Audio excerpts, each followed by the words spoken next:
রহমাতুল্লাহ আলাইহি স্বপ্নে যুগে দেখতে পারেন কিয়ামতের মাঠ কায়েম হয়ে গিয়েছে। ওই সময় একটা বড় অজগর সাপ মালিক বিন দিনার রহমাতুল্লাহ আলাইহিকে তাড়া করেছে। পিছনে পিছনে তাড়া করেছে। মালিক বিন দিনার রহমাতুল্লাহ আলাইহি কামড় দিবেন। মালিক বিন দিনার রহমাতুল্লাহ আলাইহি দৌড়াইতে দৌড়াইতে একটা পাহাড় পাওয়ার আগে একটা দেখে বয়স্ক একটা মানুষ লাঠি ভর দিয়ে হাঁটা চলা করেন। ওই লোকটি গিয়ে বললেন, চাচা আমি তো এরকম একটা বিপদে পড়েছি, আমার পিছনে সাপ, এই সাপ তো আমাকে ধ্বংসন করবেন, এই সাপের ধ্বংসন থেকে আপনি আমাকে বাঁচান। চাচা ডাক দিয়ে বললেন, বাবাজি আমি তো বয়স্ক মানুষ, তোমাকে আমি কোনো উপকার করতে পারবো না, আমার সে শক্তি আমার শরীরে নাই। মালিক বিন দিনার রহমাতুল্লাহ আলাইহি দূরে একটা পাহাড়ের উপরে উঠলেন। তাকিয়ে দেখেন সুন্দর একটা বিল্ডিং। ওখানে যাওয়ার পরে হাউমা করে চিৎকার ফেলেছেন। চিৎকার মারার সঙ্গে সঙ্গে ওই বিল্ডিং থেকে আমার ভাইরা, ওই বিল্ডিং থেকে ছোট্ট একটি মেয়ে মালিক বিন দিনার রহমাতুল্লাহ আলাইহি যে কন্যা সন্তানটি টান দৌড়ায় চলে এসে মালিক বিন দিনার রহমাতুল্লাহ আলাইহির কোলে উঠে পড়েছেন। উঠে পড়ার পর ওই সাপ সামনের দিকে আর আগায় না, জায়গায় দাঁড়িয়ে গিয়েছে। যখন সুবহানাল্লাহ, কোথায় দাঁড়িয়ে গেছে সাপ? ওই জায়গায় ব্রেক, আরে একচুলো আগায় নাই। মালিক বিন দিনার রহমাতুল্লাহ আলাইহি বললেন, মা তুমি না মারা গিয়েছ, তুমি না ইন্তেকাল করেছো, এখানে কোথার থেকে আসলাম?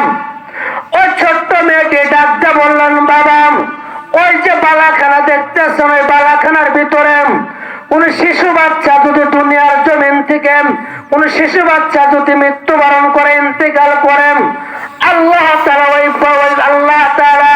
ওই বিল্ডিং এর ভিতরে, বালাখানার ভিতরে হযরত ইব্রাহিম খলিলুল্লাহ, হযরত ইব্রাহিম আলাইহিস সালামের কাছে এনে হাজির করে দেয়।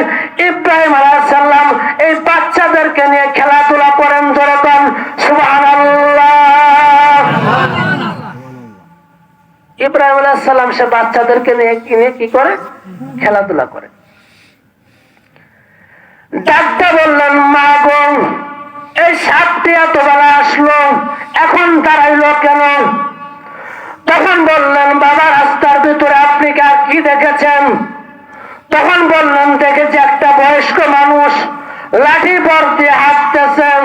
আমি জিজ্ঞাসা বললাম বাবাজি আপনি আমাকে একটু সহযোগিতা করেন, এই সাপটিকে একটু বাড়ি দেন লাঠি দিয়ে, আমাকে সাপের থেকে একটু বাঁচান।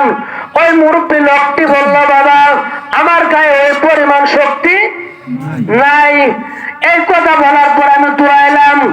ওই ছোট্ট মেয়েকে ডাকতে বললেন, বাবা ওই যে বুড়া মানুষটা দেখেছেন, ওই মানুষটি ওইটা হচ্ছে আপনার জীবনের নেক আমল। কি আমল? আপনার নেক আমল দুর্বল। নেক আমল কি? দুর্বল। আর আপনার বদ আমল গুনাহ আপনার বেশি। ওই সাপটি দেখেছেন, ওই সাপটি হচ্ছে আপনার গুনাহ, সাপটি হচ্ছে আল্লাহ তোমার গুনাহ। বাবা এই জন্য তোমাকে তোমার নেক আমল কোন সহযোগিতা করতে পারে নাই। বাবা এই যে আমি কোলে উঠছি, উঠার পরে কেন থেমেছে সাপ? আমি জান্নাতি মানুষ, তোমার কোলে উঠেছি, এই জন্য সাপ আর আগায় নাই। বাবা তুমি কি পরিবর্তন হবা না?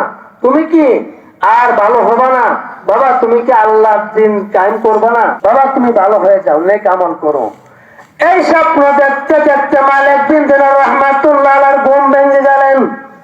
যাওয়ার পরে মালিক বিন দিনার রহমাতুল্লাহ আলাইহি ঘুম থেকে উঠে, ওই দিনটা ছিল শবে বরাত। কি ছিল? ওই রাত্রি ছিল শবে বরাত। ঘুম থেকে জাগনা হয়ে থাকেন, শবে বরাতের রাত শেষ হয়নি। গোসল করে সুন্দর করে জামা কাপড় পরিধান করে ওই রাত্রিতে সিজদায় পড়ে আল্লাহর কাছে তওবা করেছেন। আল্লাহ নবী বলেছেন, আত্তাইবু মিনাল